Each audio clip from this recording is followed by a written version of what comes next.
Hello guys, my name is TheRussianBadger, and welcome to the Top 10 Plays of Battlefield 3 presented by Hazard Cinema, episode 24. And coming in at number 10, we have Smitty, who decides to, in midair, on the back of a dirt bike, no-scope headshot somebody from hundreds of meters away. All planned. That is not luck, okay? He does that on purpose all the time. Coming in at number 9, we have Weedos with a rather creative play in Endgame. Oh god, this railroad map, so many mines. But look, why are you going in the wrong direction, bro? Like your base is the other way. And oh look, there's a conveniently, and this is definitely safe, a dirt bike strapped with C4. Now look at this hang time. This is like a punt return to the Dallas Cowboys game. Like 1-1000, 2-1000, 3. He's in the air for so long. And just when I thought it was the perfect jump, like I thought he planned this. I thought he tried to go from dirt bike to dirt bike, but he says, I'm not going to take that. And he decides just to run it back anyways.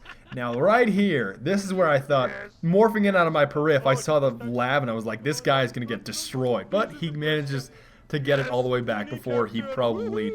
I thought he was going to get obliterated, but the game ends before that can happen. And coming in at number 8, we have Reibnitz, or Reibnitz, who decides to, look at this. I thought he was going to fire a second rocket. Look at the timing. Just... Well, that was a long distance. Oh my god. I didn't think he was going to hit that. I was waiting for him to fire a second shot, but I guess not. Coming in at number 7, we have a Landboat, who has a wonderful name, by the way. And he's about to get abandoned, alright? He just put the team on his back door for real dough. Okay. So he arms the MCOM. And look what happens. Mr. Bleg, I believe, or Belg. Is it Belg or Bleg? Look. Bleg leaves his Xbox Live party, so this guy's all by himself, alright? He's a lone wolf. The entire task is now up to him. So he gets 2 guys with his primary, the G53, and it's just... I don't even know what happened from here out. It's just over and over and over again. Please, don't get up. Yeah, revive that guy. I'll shoot him in the face. Revive the other guy. I'll shoot him in the face. And then I'll shoot you in the face later, but I'm going to wait till you revive a few more of your pals. And that's at least 6 to 7 kills with the sidearm, and I got kind of caught up switching between weapons, but it doesn't really matter because he got the MCOM anyways. Now, coming in at number 6, we have a gentleman by the name of Grandpa Bentley who, oh lord, that's so many people. He gets the collateral with the crossbow, and he cleans up a few more guys with the magnum, but this is not an easy task. Like, you know when you run into this many guys and you're having a slight heart attack or stroke in the side of your brain that operates the machinery that is involved with a gun?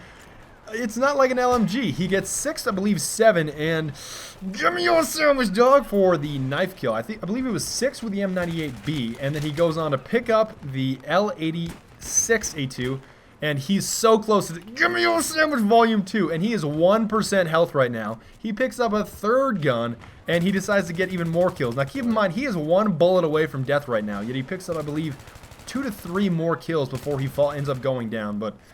That's definitely showing you how close you can get to death and still being able to kill everybody in sight. That is definitely impressive. How he kept his cool among that many people right in front of him that he flanked. Coming in at number 5, we have Slackdance. And look at how casual and relaxed he is about all this. It's just like he's on the phone.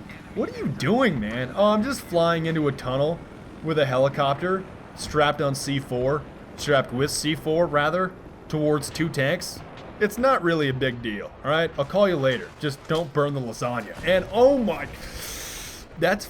I was going to say that's 1420, and that's the perfect number without the 1. But I guess 1520 is just as good for the single click of a mouse. I just can't believe how these...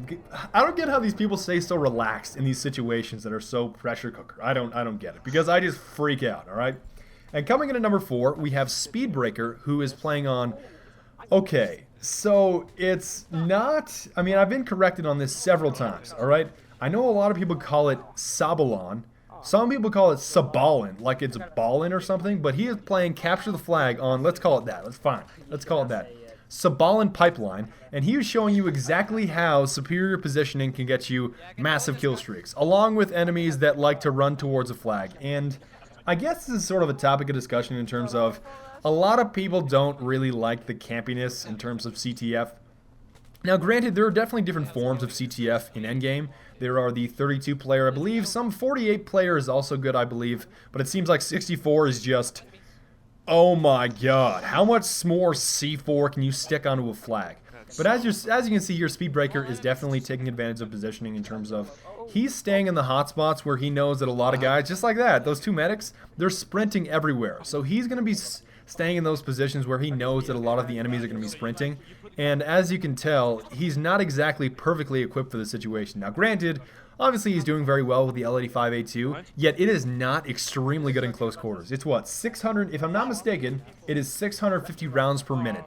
And that's 25 damage close range. That's not anywhere close. Like, think about it. The AEK does the same damage, yet it's 900 rounds per minute instead of 650 rounds per minute. So he really does have to have a superior knowledge of the map and exactly where these guys are going to be coming in from on Sabal and Pipeline. And as you can see, he just destroys everybody. But the only thing is that every time that he's in this position and I think he's going to get flanked, he always catches himself. Like, there's a recon that comes around here that thinks he's going to get him.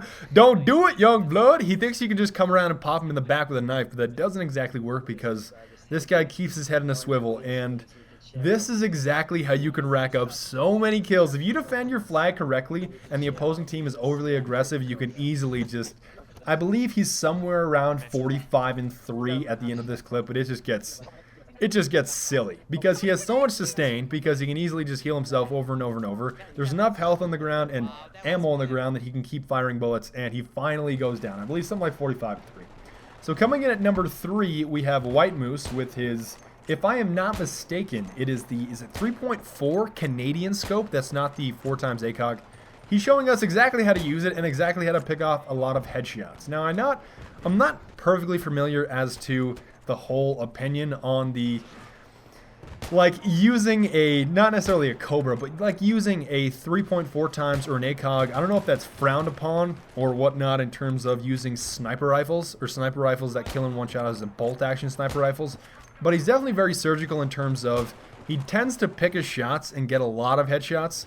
And he's very, very tactical in terms of his flanking. Now, I think, and okay, this is my favorite part right here. He knows this guy's going to be here. And pow, right in the kisser. He knew exactly where that guy was going to be, exactly at the precisely right moment. And right here, this is just death. If you can funnel somebody into a corridor or any sort of hallway, anything that will narrow them down so that you have sort of a smaller field of view or field of vision or like firing line, if you can narrow them down into a hallway or anything like that, that just makes your job so much easier in terms of not necessarily quick scoping. And that guy probably just pissed his pants because he was not expecting a flank like that.